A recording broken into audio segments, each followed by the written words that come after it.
Hi, I'm Ralph from Dymo, and today I'm going to show you some tips and tricks for your LabelWriter 550 Turbo printer. When you open the box, first you will have your Quick Start Guide. Next, remove the printer. You will also find the power adapter,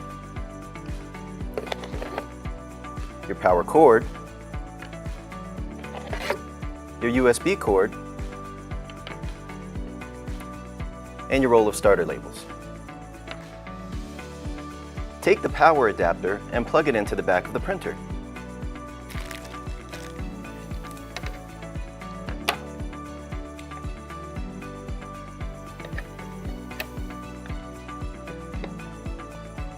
Then, take the power adapter cord, plug it into the power adapter,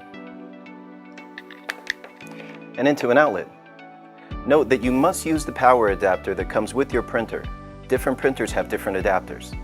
Your printer should now be turning on. Now, go to dymo.com and select your region, click Support then Downloads, Software Drivers, and User Guides. You must have your software downloaded prior to plugging your new LabelWriter 550 Turbo printer into your computer.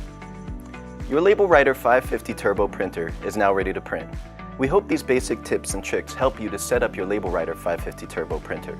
If problems persist, please contact the Dymo Consumer Care line for more support.